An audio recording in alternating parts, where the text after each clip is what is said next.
Halo guys, Generasi Juara balik lagi nih buat nemenin waktu santai kamu, para sahabat juara dimanapun kalian berada. Mungkin sahabat juara ada yang lagi sambil rebahan, sambil makan, ataupun mengisi waktu istirahat di sela aktivitas kerja, sekolah, ngampus, atau aktivitas lainnya. By the way nih guys, pernah gak sih kalian ngerasa pengen banget santai-santai padahal masih banyak kerjaan yang harus diselesaikan? Yang hal itu membuat kalian jadi males banget kerjainnya. Pinginnya nih seharian rebahan aja sambil main game atau sekedar cari hiburan di sosial media. Ayo, siapa yang begitu? Ayo ngaku. Dan bahkan kalian sampai gak inget nih, sebenarnya ada tugas yang harus diselesaikan dan itu masih banyak, tapi gak mood gitu mau ngerjainnya. Kita sering mikir, deadline kan masih lama, masih bisa dikerjain besok. Lalu pas besoknya ternyata masih sama, besok lagi deh ngerjainnya. Biasanya nih guys, tugas baru kita kerjakan pas udah mepet deadline. Ayo ngaku, siapa yang begini? Jadinya kita buru-buru karena waktunya yang udah sangat mepet. Akhirnya menyelesaikan kerjaan dengan salah kadarnya dan tugas pun jadi nggak maksimal. Kalau udah begini, jadi kita juga kan yang dirugikan guys. Nah, kalau kamu pernah ngerasa kayak gitu atau sekarang lagi ngalamin keadaan yang sama, artinya kamu sedang berada di video yang tepat. Karena kali ini kita mau ngebahas tentang penyakit yang namanya malas. Jadi tonton video ini ya guys sampai habis. Dan juga jangan lupa untuk subscribe channel Generasi Juara supaya kamu gak ketinggalan video terupdate dari kita.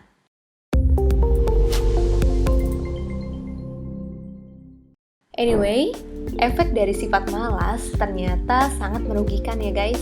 Dampaknya nggak baik bagi produktivitas kita.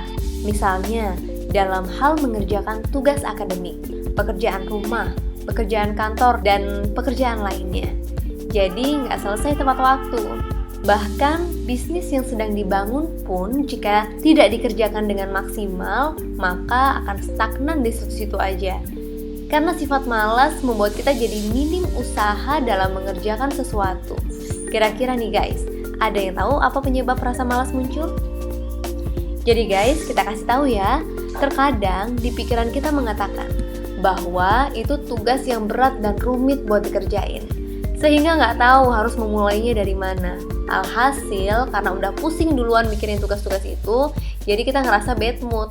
Dan juga pada akhirnya kita memilih untuk nonton drakor lah, sosmedan, bahkan ngegame seharian dengan tujuan hanya untuk merefresh otak. Halo guys, nyatanya setelah main smartphone pun ataupun main games pun kelamaan, kerjaan kita nggak selesai juga kan. Pada akhirnya ketika kita mau ngerjain pun kita akan ngerasa capek dan kembali stres lagi karena kerjaan yang semakin menumpuk dan belum selesai. Udah gitu deadline-nya semakin dekat dong. Jadinya bukan makin fresh pikiran kita, malah makin bertambah dan makin menumpuk tugas. Hasilnya kita jadi semakin pusing. Guys, seringkali malas yang muncul dan seringkali dirasakan oleh kita semua pada umumnya karena lelah dan bosan. Bisa jadi karena lelah bekerja ataupun bosan karena belajar daring. Namun jika rasa malas tersebut berkepanjangan dan disertai dengan insomnia, bahkan tidak nafsu makan, bisa jadi itu merupakan tanda atau gejala dari depresi. Maka dari itu, segera konsultasikan dengan para ahli kesehatan mental ya guys, kalau kamu udah ngerasain yang namanya depresi. Tapi guys, sebelum penyakit malas semakin akut, lebih baik kita atasi dengan cara yang sederhana ya guys. Ketika kita dihadapkan dengan pekerjaan yang kelihatannya berat dan sulit, yang udah bikin malas duluan, lalu gimana nih caranya supaya kita bisa semangat mengerjakannya? Nah, kali ini kita bantu solusinya ya guys ya. Sekali lagi, buat kamu yang belum subscribe, subscribe dulu, oke guys? Yang pertama, yang perlu kita lakukan adalah mengidentifikasi dulu nih, apa penyebab rasa malas itu muncul. Bisa jadi karena tugas yang harus dikerjakan begitu banyak yang membuat pikiran kita udah nyerah duluan sebelum mengerjakannya. Atau bisa jadi juga karena kita nggak menyukai tugas tersebut, bahkan kita belum menganggapnya sebagai tugas yang penting. Guys, Menurut informasi yang didapatkan melalui Life Science, sejumlah peneliti dari Oxford University melakukan penelitian dengan menggunakan magnetic resonance imaging atau MRI, yaitu alat yang menunjukkan gambaran belahan otak manusia. Penelitian ini bertujuan untuk meneliti motivasi dan rasa malas seseorang. Hasil scan menunjukkan bahwa ketika orang memutuskan untuk melakukan sesuatu atau ingin berkegiatan, area promotor pada otak akan menyala dan titik lain di otak yang mengendalikan gerakan tubuh akan menjadi aktif. Area promotor ini guys, merupakan area otak yang penting karena area ini menuntun gerakan kita, mengendalikan otot besar kita dan proksima dari tubuh kita. Ketika dilihat dari orang yang malas, area premotor pada otak tidak menyala sehingga tidak memunculkan sinyal ke otot besar dan proksima pada tubuhnya. Koneksi otak yang menghubungkan keputusan untuk melakukan sesuatu menjadi tidak efektif pada orang yang malas, sehingga muncul rasa malas bergerak, lelah, dan lemas karena otak harus melakukan upaya lebih keras untuk mengubah keputusan yang diambil menjadi tindakan untuk bergerak. Jadi ngeri ya guys kalau kita terus-terusan melihara rasa malas kita. Guys, ada nih salah satu metode yang bisa membantu kita mengurangi rasa malas dan menumbuhkan motivasi kita untuk bergerak. Sobat Juara, ada yang tahu apa itu? Metode ini adalah metode What Do I Get?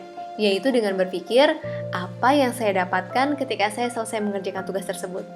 Jadi, kita perlu tahu guys, apa sih sebenarnya tujuan kita atau apa sih sebenarnya yang ingin kita capai dengan kita melakukan tugas tersebut. Misalnya nih guys, contoh sederhananya adalah pekerjaan membersihkan rumah. Apa yang akan didapatkan kalau rumah sudah dibersihkan? Tentunya rumah jadi lebih rapi, jadi lebih nyaman dan enak dipandang mata. Atau contoh lainnya, misalnya tugas akademik. Apa yang didapatkan ketika selesai mengerjakan tugas tersebut? Tentunya agar mendapatkan nilai yang bagus, dan kalau tidak mengerjakannya maka nilai saya akan buruk. Belum lagi bentuk bakti kita sama orang tua. Masa iya sih kita mau ngasih nilai yang buruk di hadapan orang tua? Jadi guys, kita perlu tahu sebenarnya apa sih tujuan kita untuk melakukan sesuatu. Maka ketika kita sudah tahu tujuannya apa, kita akan semakin semangat untuk bergerak.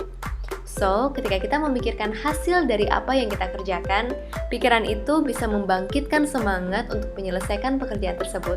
Jadi, semangat guys! Itu tadi yang pertama, tentang identifikasi apa yang membuat kita malas. Solusi yang kedua buat Sobat Juara adalah bagi pekerjaan yang mau dikerjakan menjadi beberapa bagian. Coba dalam part-part waktu yang tidak terlalu lama. Misalnya nih, kamu seorang mahasiswa yang memiliki tugas sebanyak 5 mata kuliah. Kalau mengerjakannya dalam satu waktu tentu sangat berat kan? Jadi kamu perlu kerjakan dulu yang mana yang lebih prioritas. Nah guys, ketika sudah selesai satu tugas, beri waktu otakmu untuk istirahat sejenak. Baru lanjut lagi mengerjakan yang lainnya. Dan begitu seterusnya. Sehingga tidak menjadi beban yang berat untuk pikiran kita. Karena kita menganggap satu tugas itu pekerjaan yang mudah dan sangat ringan. Jadi, kerjakan satu hal dalam satu waktu. Tips selanjutnya, solusi yang ketiga buat sahabat juara nih, yaitu jangan mengerjakan tugas berdasarkan mood. Mau ngerjain tugas kalau lagi good mood. Hello guys, kapan mau moodnya bagus? Kalau kita terus-terusan menjadikan alasan bad mood untuk malas mengerjakan tugas, maka pada akhirnya tadi kita jadi menunda dan kita jadi malas. Come on guys, kita nggak mau kan pekerjaan kita semakin menumpuk? Nah itulah tadi yang membuat pekerjaan kita jadi nggak selesai-selesai. Jadi kamu perlu buat jadwal harian, yang mana kamu harus serius dengan jadwal yang udah kamu buat. Dengan begitu, kamu bakalan produktif setiap harinya. Bila perlu, beri punishment buat diri kamu sendiri ketika melanggar jadwal yang udah kamu buat. Misalnya, lari keliling kompleks 5 kali. Atau nraktir makan buat kaum duafa yang kamu temui sebagai punishment-nya. Ngomong-ngomong tentang sifat malas nih guys, ternyata ada penelitiannya loh. Dalam British Journal of Sport Medicine, Dr. Richard Weiler mengatakan bahwa kemalasan dikategorikan sebagai penyakit. Malas yang berkepanjangan berdampak kepada penyakit berbahaya seperti obesitas, diabetes, bahkan hipertensi. Sehingga bisa disimpulkan bahwa malas adalah sumber penyakit. Ngeri banget ya guys. Oleh karena itu, malas perlu segera diatasi dan dicari solusinya. Ada lagi nih guys, cara mengurangi sifat malas. Menurut spesialis kedokteran olahraga, Dr. Mikhail Triangto, SPKO, menyebutkan bahwa pola hidup sehat dengan melakukan gaya hidup aktif berolahraga merupakan solusi dari penyakit kemalasan. Jadi guys, menghilangkan sifat malas akan membuat kita bisa menjadi pribadi yang selalu menghargai waktu dan tidak membiarkan waktu berlalu begitu saja dengan kegiatan yang sia-sia. Dan tentunya tugas jadi selesai, bukan jadi menumpuk ya guys. Oke guys, sekian dulu video kita kali ini dan terus selalu semangat untuk menjalani hari. Sekali lagi, lawan kemalasanmu. Sampai jumpa di video kita berikutnya dan buat kamu yang belum subscribe, jangan lupa subscribe dulu video kita dengan tekan tombol subscribe di bawah ini dan aktifkan tombol loncengnya ya guys supaya kamu bisa terus ikutin updatean kita berikutnya. Dan kamu juga boleh banget request topik selanjutnya di kolom komentar kita. Juga jangan lupa untuk like dan share video ini buat teman-teman kita di luaran sana supaya mereka juga bisa merasakan manfaatnya seperti kamu yang menonton video saat ini. Terima kasih guys, sampai ketemu lagi di video kita berikutnya. See you!